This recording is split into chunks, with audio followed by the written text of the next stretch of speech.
Hey, so this is for you if you're thinking about can therapy help. And I will start by sharing an example and then I will explain what I'm thinking. So I'm watching a podcast series called Mind Hunters, Warheads, something. And it's about a Norwegian case from I don't know when, catching one of the larger pedophile networks on the deep web.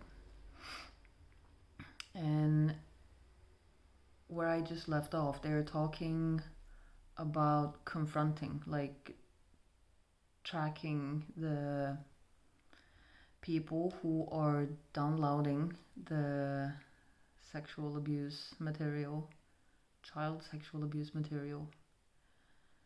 And like both the journalist and the investigator, they're really interested in understanding why do they, the perpetrators, why do they do what they do. So they're talking about what they learned from talking to them. And well, they're talking about like how denial is such a big thing. But what that makes me think of, given how I work, my frame of reference, like what I believe, we all consist of different parts. We have mood shifts, we have different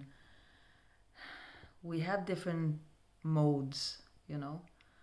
Like you're one kind of person when you go to the gym, you're one kind of person in the morning, you're one kind of person when you're in your sexier phase of your period, you're reacting in one way when someone makes fun of you. So to me, we have different aspects of us that are more or less aware. Like denial can be seen as one aspect. It can also be like denial can come in many different forms. So you can have multiple aspects that are in denial, because maybe one part denial is not enough.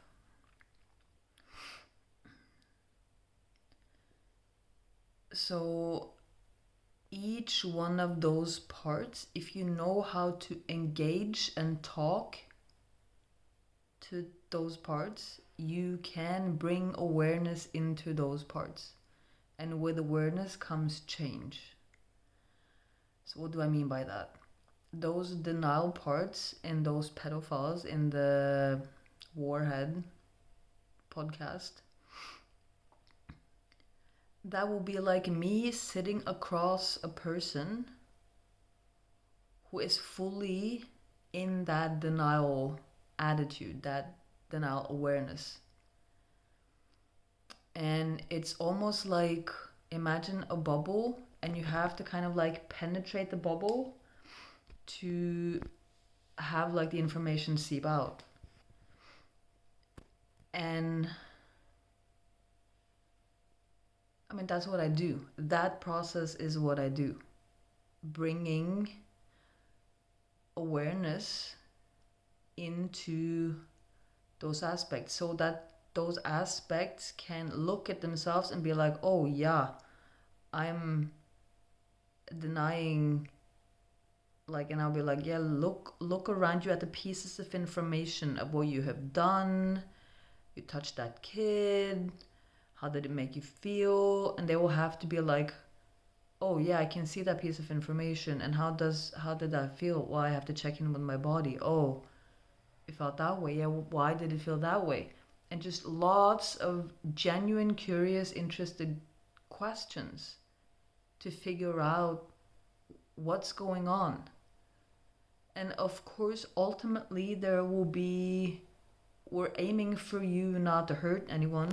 We're aiming for you to be good and okay within yourself. Like, if you are in denial to the level that you can abuse a child, that means there is pain inside of you. That means there's disconnection inside of you. A person connected to themselves and to their heart and their feelings, they would not be able to easily hurt another person. So whatever you're struggling with and wondering, would it help, like getting help? Would it help talking to someone about this? No, like I don't think it could or would. Like, I'm trying to think of an example. Like for me, how many years did I struggle with boundaries when it came to sex? Like years, 10 years plus. There was, and it was all just a chaotic mess. I didn't know up from down. I just kind of knew that I didn't want to, but then I overrode my own no, and then lots of confusing things. So that's an entanglement of different feelings or desires or motives, which you can untangle that. You can like create order and place, like, okay, we identified this one, okay, and here's another one, and here's another one, and here's another one, until we've lined them all up, and then we're like, okay, who do we talk to first? And when we've talked to all of them, I mean, just the process of like identifying will bring relief, and then start talking to them, it will bring relief. And then we get to like, okay, all that is now out in the open, it's out on the table. Have a breather, and then understanding like why did all these parts come into play in the first place? Like, why do they exist? Because they surely exist for a reason. And we get to understand that, and we get to make decisions about what do we want to do next. So like anything that you're having a hard time with, we can figure it out. If you get like ragefully mad at your kid when they do a specific thing, that's an aspect. I bet you don't want to be ragefully mad at your kid. So let's meet that part. Let's talk to that side of you that is so fucking angry and can't tolerate your kid doing that thing. That doesn't mean that we're creating acceptance for you doing that. We're giving that part of you a place to share what's going on. Its experience is important. It has bottled up feelings that needs to come out. That in and of itself is like a huge relief. You can say no to your partner, for instance. You feel guilty he wants more sex than you do. I mean, that's a dynamic that we can look at. You don't feel fully satisfied in your life. What's that about? Let's figure it out.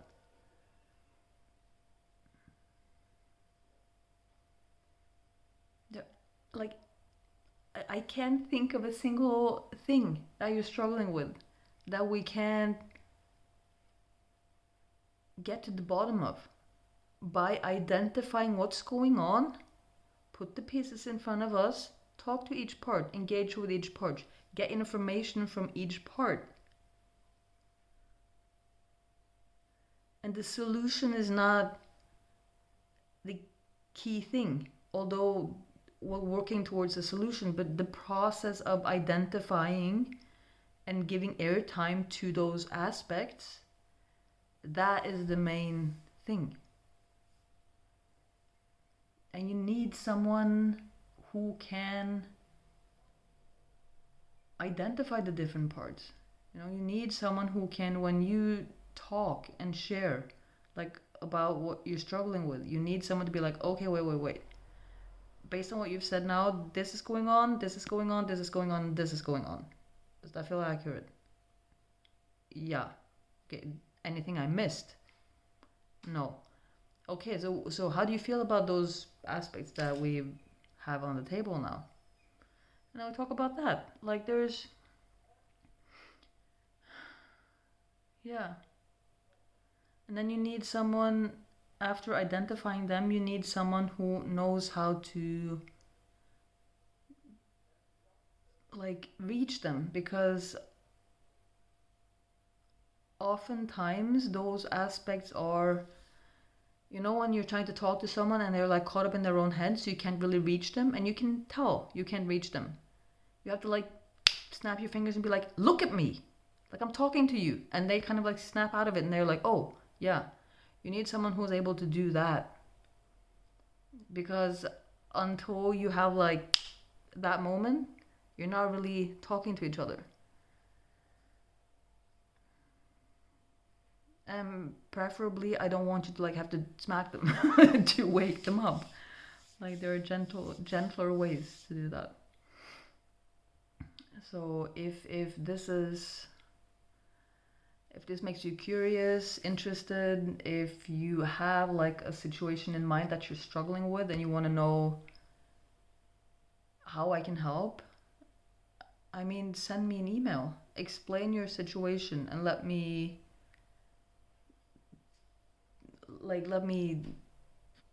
share something back, and then you can tell me if you want to like go deeper into it or not.